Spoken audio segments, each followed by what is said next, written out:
네, 안녕하십니까? 우리 화장품 품질 관리, 오늘이 4주차, 2차, 2교시 강의입니다. 오늘 여러분들하고 같이 화장품 품질 관리를 통해서 공부할 내용은요, 바로 이 화장품의 원료라든가 또 이런 부분에서 어떤 것들이 관리가 돼야 되는지 그러한 얘기를 갖다가 같이 좀 해볼까 합니다. 네, 우선 제일 먼저 화장품의 품질 관리에 있어서 화장품의 원료 등 여러 가지 사용되는 그런 성분 이런 것들과 관련해 가지고는요, 화장품법 그리고 화장품 원료 기준, 소위 이제 장원기라고 합니다. 줄여서. 그래서 화장품 원료 기준 및 시험 방법이라고 하는 이러한 이제 그 규정이 있거든요. 그러한 것에 준하기도 하고요. 그리고 세 번째가 물론 이거 앞에서 한 번씩 다루었던 그런 내용이기는 해요. 세 번째가 INCI 명칭, 즉 국제 화장품 원료집에 이제 수록이 되어 있는 그런 이제 명칭인 것이죠. 그래서 INCI, International Nomenclature of Cosmetic Ingredients, 즉 화장품 원료의 국제적인 명칭이라고 하는 그런 부분으로 규정이 되어 있는 거고요. 그리고 또 우리나라를 비롯해서 세계 각국의 그러한 이제 약전, 약품 사전이라고 표현할 수가 있죠. 즉 의약품에 많이 사용이 되는 그런 이제 원료들이라고 볼 수가 있는데요. 그런 것들은 화장품의 품질 관리와 관련해서 화장품 원료로 사용할 수 있다고 하는 거예요. 즉 KP, USP, EP와 같이 우리나라의 약전 또는 미국의 약전 또는 유럽의 약전 등등 이런 것들이 이제 다 같이 화장품 원료에서 사용할 수 있는 그런 내용들이고요. 또 우리나라에는 화장품법 시행 규칙이 있죠. 법이 제일 높은 거고요. 그 다음이 령이 있고요. 시행령. 그 다음이 시행규칙. 그래서 전에도 설명드렸을 때 이야기를 했지만은 화장품 시행령의 경우에는 대통령령으로, 그리고 화장품 시행규칙의 경우에는 국무총리령으로 그렇게 지정이 되게 돼 있고요. 그 다음에 고시와 같은 경우는 식품의약품안전처장이 이렇게 뭐라 그럴까 알리도록 그렇게 되어 있습니다. 그리고 우리나라에는 이제 화장품 GMP, CGMP라고 표현이 되는데 거기에서 이제 정한 그런 이제 기준들 이런 것들에 이제 따라서 품질 관리뿐만이 아니라 화장품 원료와 관련된 또는 화장품 성분과 관련된 그런 부분들도 우리가 다뤄야 되는 요소가 있는 거고요. 그리고 마지막으로 이제 뭐 이게 딱 마지막이라고 보기는 어려워요. 왜? 화장품이라고 하더라도 화장품에 사용되는 원료라든가 이런 것들은 굉장히 다양한 법하고도 또 연관이 되어 있어요, 사실은. 예를 들어서 화장품에 사용되는 원료는 아니다고 하더라도 화장품의 그 제품을 만들기 위해서 거기에 이제 사용이 되었던 예를 들어서 용기? 이런 거 같은 경우도 마찬가지로 용기를 어떠한 용기를 어떻게 사용을 해야 되는지 이런 것들이 다 여러 법률에 의해서 규정이 되어 있어요. 예를 들자면 뭐 화장품 용기 요즘은 대부분 이제 플라스틱을 많이 사용을 하잖아요. 뭐 반드시 플라스틱만 사용하는 건 아니지만 유리도 쓰고 또는 금속 제품도 쓰긴 하지만 플라스틱 같은 경우가 굉장히 범용적으로 최근에 많이 이용되고 있는 것 중에 하나인데 이 플라스틱의 경우에도 어떻게 사용 후에 처리를 해야 되는지 등등과 관련해서는 그거는 이제 환경과 관련된 분야, 환경과 관련된 법 체계에 의해서 거기에 의해서 제한을 받게 되는 것이죠.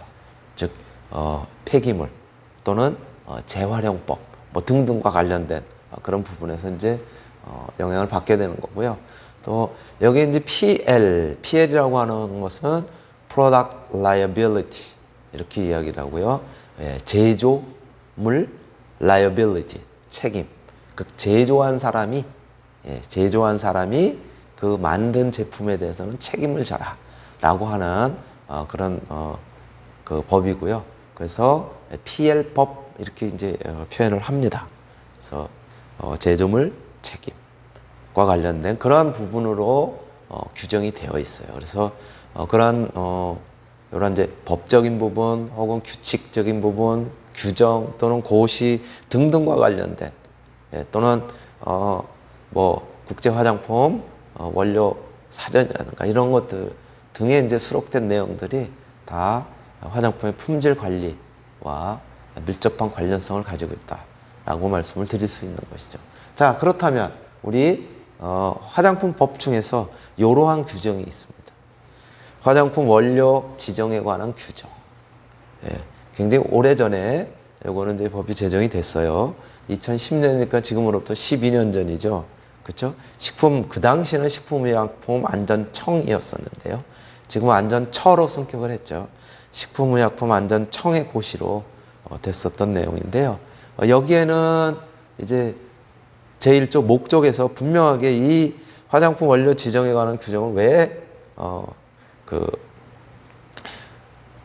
만들었는지 그에 대한 내용들이 이제 명시가 되어 있어요. 즉, 이 고시는 화장품법 제4조 3항 제13조 6호 거기 규정에 의해서 화장품에 사용 가능한 원료 또는 배합 한도 지정 원료 그리고 배합 금지 원료 배합 원료긴 원료인데 배합을 갖다가 어느 정도 범위 내에서 어느 정도 그 비율로만 써라라고 하는 그런 것들이 배합 한도 지정 원료가 되는 것이고요.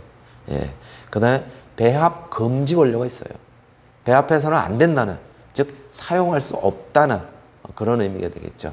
이 이후에 2010년 이후에 이제 법들이 관련돼서 여러 가지 이제 법들이 또 다시 새롭게 제정이 되고 그러는데 거기에는 배합 금지 원료라고 하는 표현을 이제 바꾸게 됩니다. 사용할 수 없는 원료 이렇게 이제 바꾸게 되는데 이런 것 등등을 갖다가 정해서 그래서 화장품의 제조라든가 수입 이런 이제 관리를 하는 데 있어서 적정한 그런 기준으로 삼도록 하는 것이 이제 요 바로 화장품 원료 지정에 관한 규정의 제정 목적이었었던 거죠. 자, 그렇다면 화장품 원료는 어떻게 지정이 되어 있느냐? 첫 번째, 화장품에 사용할 수 있는 원료. 그거는 각 호의 어느 하나와 같다 이렇게 얘기를 했어요. 첫 번째, 별표 1에 화장품 원료 기준, 즉 화장품 원료 기준집이라고 하는 화장품 원료들을 갖다 전부 수록해 놓은 책이에요.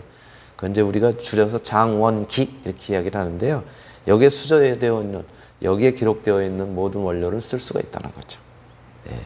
그리고 대한민국 화장품 원료 기준, 이건 이제 KCID라고 얘기하는데요. 이거는 국제 화장품 원료집이라고 하는 조금 아까 썼었던 ICID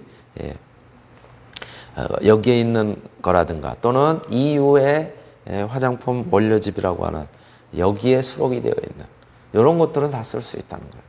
즉 기본적으로 화장품 원료를 쓰기 위해서는 최소 이렇게 대한민국 화장품 원료집이라고 하는 KCID 또는 국제 화장품 원료집이라고 하는 ICID 또는 EU 화장품 원료집에 기록이 되어 있는 그런 원료들이 기본적으로는 그런 원료들의 기준을 갖춰야 된다라고 하는 거죠.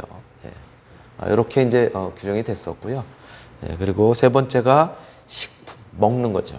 식품의 기준 및 규격 또는 식품에 사용되는 첨가물 기준 및 규격. 물론 이제 요거는 천연 첨가물의 하나입니다. 이러한 규격에 기록이 되어 있는 원료 이런 것들은 화장품 원료로 쓸 수 있다고 그렇게 규정이 되어 있고요. 또 네 번째로는 화장품 제조 또는 수입에 사용 가능한 그런 원료들.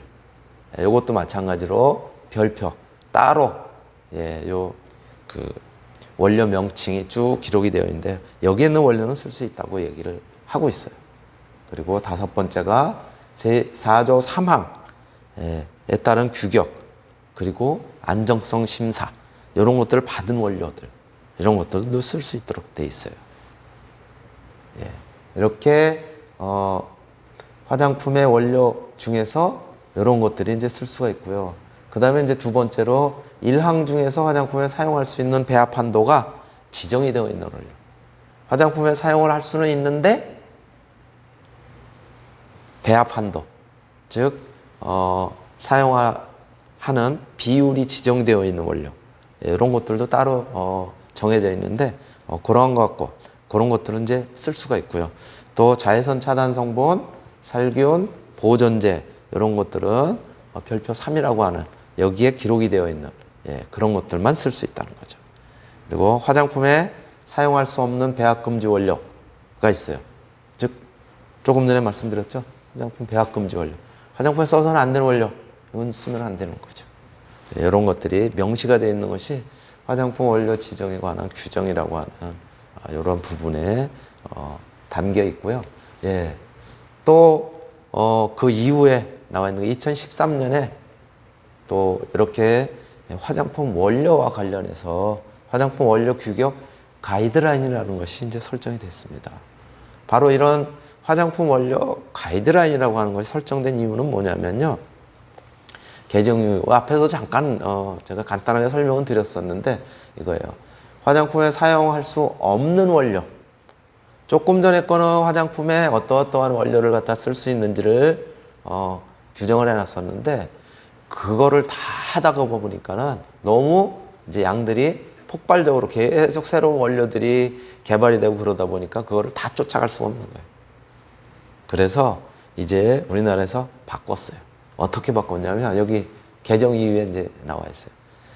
화장품에 사용할 수 있는 원료를 전부 기록을 하고 이거에서만 써라 라고 했었던 걸 바꿔서 이제 화장품에 사용할 수 없는 원료, 화장품에 사용해서는 안 되는 원료 있죠. 그런 것들을 지정을 하고 그렇게 써서는 안 된다라고 한 그 원료 이외에는 모두 사용할 수 있게 그렇게 이제 바꾼 거예요. 체계를. 그러다 보니까 바로 사용할 수 없는 원료를 갖다가 고지를 하고 그리고 그 이외에는 쓸 수 있다라고 하는 이러한 방식을 뭐라고 얘기하냐면요. 네거티브 리스트 이렇게 이야기합니다. 네거티브 규제라고도 표현합니다. 즉 안 되는 거를 갖다가 알려주고 안 되는 걸 해서는 안 되지만 그 이외 거는 할 수 있다라고 하는 방식을 네거티브 규제 이렇게 얘기를 하고요. 바로 이러한 원료를 규정을 했기 때문에 네거티브 리스트라고 얘기를 하고 그러한 방식으로 전환이 됐어요. 이것이 바로 2013년에 바로 이렇게 물론 전면 개정과 관련해서는 2011년 8월 4일에 전면 개정을 갖다 이제 하게 되고요. 실제로 적용하는 건 2013년부터 적용을 하도록 그렇게 되어 있습니다. 그래서 그 주요 내용은 화장품 안전 기준 등에 관한 규정으로 거기에 이제 명시가 되어 있고요. 화장품 원료 기준 및 화장품 제조 또는 수입에 사용 가능한 원료 이거는 이제 조금 아까 보셨던 바로 그 부분이 2010년에 제정됐었던 건 이제 삭제를 해요. 그거에 준하지 말고 이제 요 화장품 원료 규격 가이드라인에 준해서 이제 하면 된다라고 이제 이렇게 이야기를 하고 있는 거죠. 그래서 네거티브 방식으로 이제 화장품에 사용할 수 있는 그런 원료는 이제 그렇게 규제를 한다라고 하는 이제 형태고요. 네거티브 규제가 뭐라고요?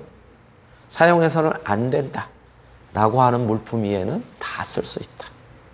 그래서 사용해서는 안 된다라고 하는 그러한 이제 원료 또는 성분 이런 것들을 고지를 하고 그거 이외에는 다 사용할 수 있는 걸로 바뀌었어요. 그러다 보니까 두 번째 사용해서는 안 된다고 하는 것, 그렇죠? 앞에서 잠깐 다뤘었던 거 우리 뭐라 그랬죠? 배합 금지 원료 이렇게 얘기했잖아요, 그렇죠? 그런데 배합 금지 원료라는 표현은 적절하지 않다라고 해서 사용할 수 없는 원료라고 명칭을 변경했어요. 이렇게 정의를 그래서 사용할 수 없는 원료로 용어를 변경을 하고요. 예.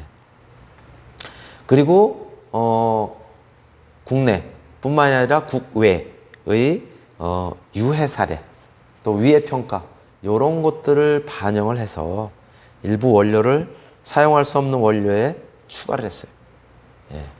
그러니까 우리 사용할 수 없는 원료, 기존에 우리 그 화장품법 또는 식품의약품안전처에서 정한 요거 이외에도 국내외 사례 또 위해 평가 이런 것들을 통해서 이것은 위험성이 있다라고 하는 것들은 전부 사용할 수 없는 원료로 추가로 변경을 했어요.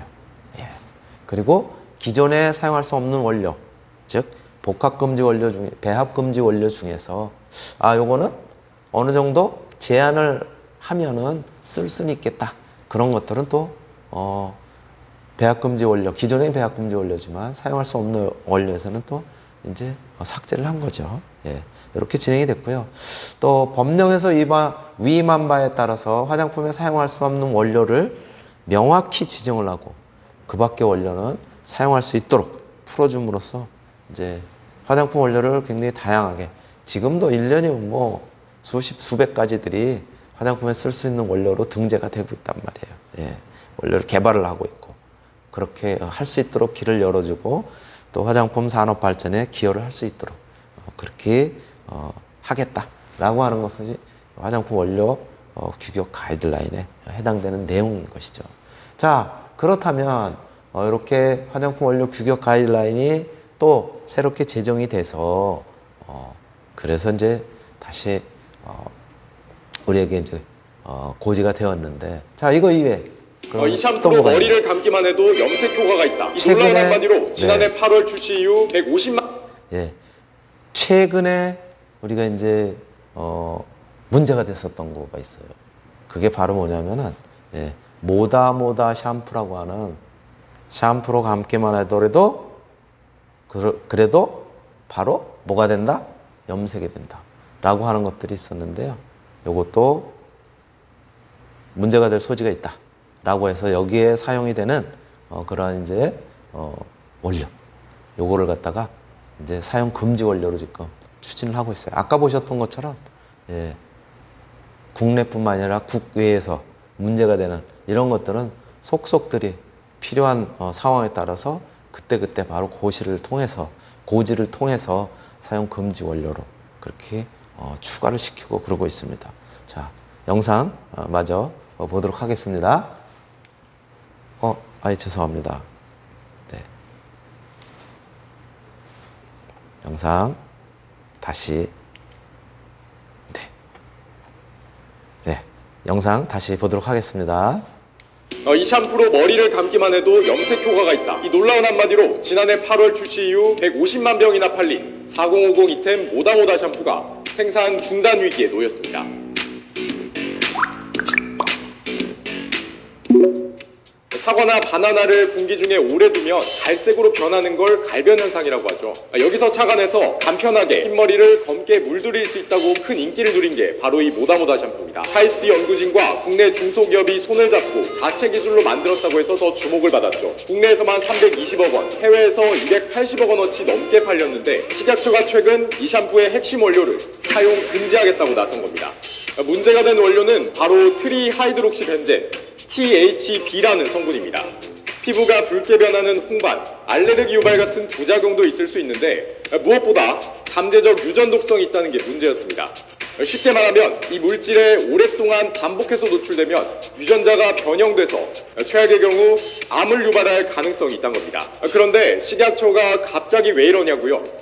사실 갑자기는 아니고 우리보다 앞서 지난 2020년 12월 유럽에서 먼저 이 물질을 화장품 사용금지 원료 목록에 추가했습니다. 40년 전인 1981년부터 유럽에선 이 물질에 대한 첫 보고서를 내고 오랫동안 관심 가져왔던 건데요. 우리 식약처도 최근 업데이트된 이 보고서를 토대로 위해 평가를 해서 결론을 내리게 된 거죠. 식약처가 올 상반기 안에 사용 금지 내용을 담아 고시를 고치게 되면 고시 개정일 6개월 뒤부터 화장품을 만들 때 이 물질을 쓸 수 없게 됩니다. 올 하반기 중엔 모다모다 샴푸를 새로 생산할 수 없게 되는 셈이죠. 당연히 업체 측은 강하게 반발하고 있습니다. 실험에 너무 많은 양을 썼다, 사용 시간이 너무 길었다 등 유럽 연구의 문제점을 조목조목 지적했는데요. 자체적으로 진행하고 있는 유전 독성에 대한 장기 실험 결과가 올 상반기 중 나올 거라면서 그때까지 판단을 미뤄달라고 요구하고 있습니다. 이렇다 보니 한편에선 중소기업을 육성하고 또 신기술 개발을 지원해야 할 정부가 과도한 제재를 하고 있다. 다른 편에선 안타깝긴 하지만 국민 안전을 최우선으로 해야 하는 식약처의 조치가 적절하다, 이렇게 상반된 주장이 맞서고 있습니다. 마지막으로 한 가지, 이 샴푸 그간 100만 명이나 사용했습니다. 나 이거 사서 썼는데 보상은 받을 수 있을까? 이런 궁금증 드시는 분들 계실 텐데요. 이 부분에 대해서 식약처는 입장을 따로 정하지 않았다고 밝혔습니다.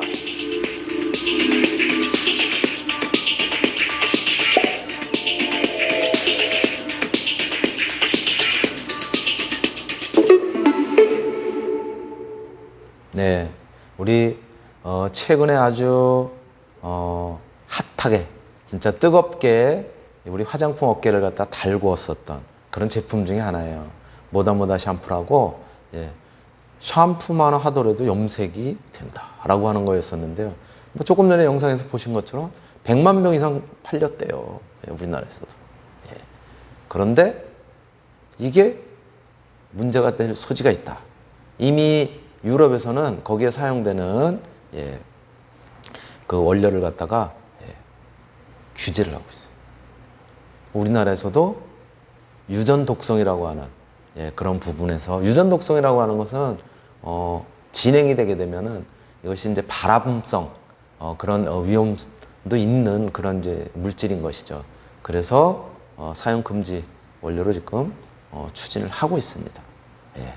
바로 이렇게 그때그때 상황에 따라서 또 새롭게 이렇게 사용할 수 없는 원료, 이런 것들을 갖다가, 예, 다시 정하고 또 알리고 소비자에게 그렇게 이제 하게 되는 것이죠. 바로 이러한 이제 부분들이 있고요.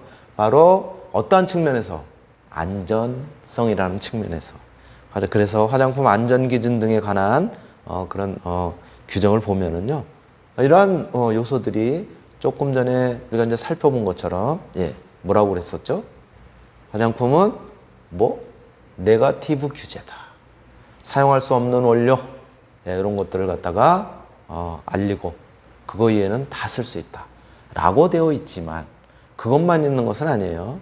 예, 사용을 할 수는 있대, 그 사용 한도가, 예, 제한이 되어 있는 것도 있고요. 또 유통화장품 안전관리 기준에서 표현한 것처럼 이러한 물질들, 요거는 우리가 화장품을 만드는 과정에서 인위적으로 뭘 넣었거나 그러지는 않음에도 불구하고 원료들이 있을 거 아니에요. 그런 원료들에 포함되어 있을 수 있었던 그런 아주 미량의 물질들, 그런 거라고 하더라도 화장품에서는 요 물질들이 검출 허용 농도 이하로 있어야 된다라고 하는 것으로 이제 이야기하고 있는 것이, 이렇게 대략 한 10가지 정도를 갖다가 이제 유통 화장품 안전관리 기준에 명시를 하고 있어요. 첫 번째가 납이에요, 납. 예. 납은 어디에 많이 포함되어 있을 수 있냐면요, 특히 점토를 원료로 하는 분말상 제품들, 즉 색조 화장품류에서도 이 점토류가 들어가 있는, 점토류가 들어가 있다는 거는 사실은 웬만한 색조 화장품류 이런 데 다 들어가요.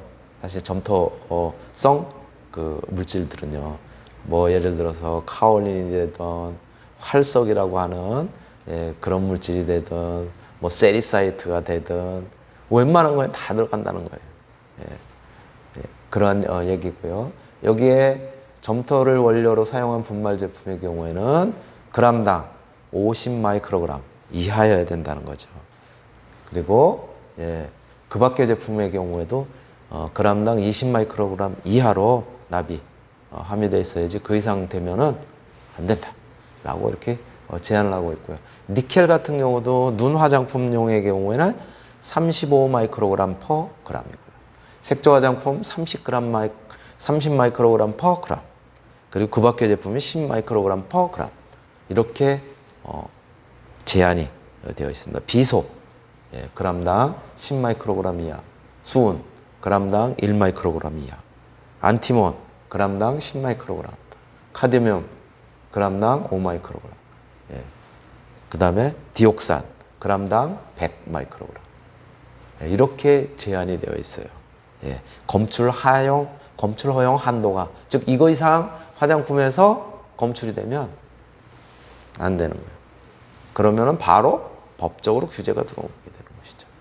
그리고 그거 이외에도 메탄올 같은 경우에는 부피비로 봤을 때 0.2% 이하, 물휴지의 경우는 0.002% 이하를 유지를 해야 된다. 그 다음에 포르말데히드 같은 경우는 그람당 2000 마이크로그램 이하, 물휴지의 경우라고 하더라도 20 마이크로그램 이하 정도까지만 허용이 되고요. 프탈레이트류 같은 경우, 디부틸 프탈레이트나 부틸벤질 프탈레이트, 그리고 디에칠 핵실 프탈레이트 이런 것 같은 경우, 이것도 전부 이 프탈레이트들이 다 합해서도 그람당 100 마이크로그램 이하로 존재를 해야 된다 라고 하는 부분들이 엄격하게 이렇게 검출 허용 한도로서 제한이 되어 있다 라고 말씀을 드릴 수 있습니다.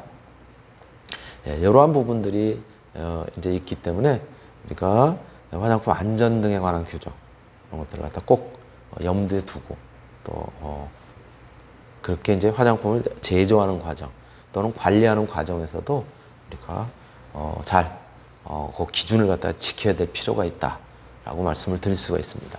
예, 자, 그렇다면 그거뿐이냐? 그렇지 않아요. 지금 말씀드렸었던 이런 이제 허용 기준, 검출 허용 기준 이외에도 이런 것들이 있어요.